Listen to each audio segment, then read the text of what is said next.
Good morning, second grade. Here we are again with another Bible story. We're going to continue hearing about Daniel and his bravery and God's faithfulness to him. Now, if you remember yesterday, the king was tricked into signing a law saying that no one could go to any other gods and pray or ask anyone for anything for 30 days.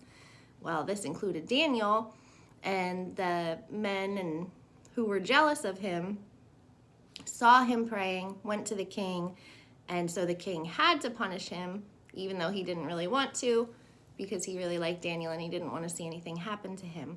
So here we are, where Daniel is going to be entering the lion's den, okay?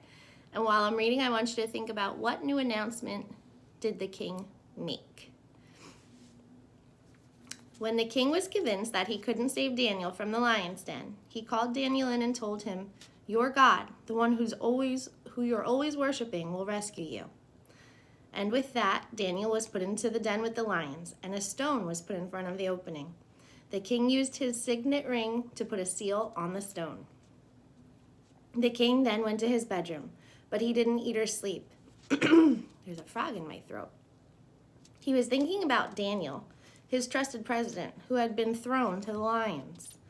When daylight came, the king went directly to the den of the lions. He called out to Daniel and asked if the living God he served had been able to deliver him from the lions. To the king's amazement, a voice came back saying, "O king, live forever. My God has shut the lions' mouths, and they have not hurt me." Daniel said that the lions didn't hurt him because in God's eyes he was innocent and he had done no harm to the king.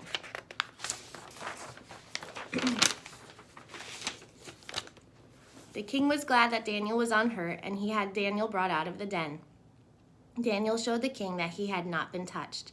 Then the king commanded that the men who had plotted against Daniel be thrown into the lion's den. Then these men were killed by the lions within a few seconds. Well, how's that, right? They tried to punish a good man, and instead they got punished by God. King Darius sent out an announcement to the land that the people should fear and tremble before the living God of Daniel. He told all the people of surrounding lands that Daniel's God would have a kingdom that would never end. He said that Daniel's living God delivers, rescues, shows signs and wonders, and had enough power to save Daniel from a den of lions. Daniel returned to his post in the kingdom and served well during the reign of Darius. All right, so how about it? God brought him through the lion's den and protected him, and the king made a decree. Sent out an announcement to all the land that the people should fear and tremble before Daniel's living God. So I think that was a good decision on King Darius's part, right? I'm just going to recap real quick. So before Daniel went to the lion's den, the king told him his God would protect him and keep him safe. Okay, he was right about that. Why don't you think the king ate or slept that night? Can you think of it? If you are thinking because he was worried about Daniel, then that's right. He was worried. He didn't want Daniel to get harmed, and so he couldn't eat or sleep. When the king went to go find Daniel, he found that he was unharmed, and he was very happy by this news. Do you think the king believed that Daniel's God was the only living God? Now I want you to think about this. He did make that announcement, right? So chances are he probably came to faith in God himself. We can only hope and pray that that's what happened. And I hope that whenever there's anything scary coming your way, or you're faced with something that maybe is upsetting, that you can put your trust in God too, and you can pray to him and to help you through it. And I pray for you guys and your families every day, and I just hope that you're all doing well and that we're doing okay not being in school, and I can't wait till we're back there again.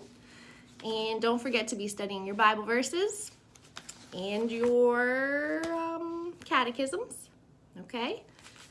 In God I have put my trust, I will not be afraid. What can man do to me? That's Psalm 56:11. That's your Bible verse for Friday. And then your catechisms as well.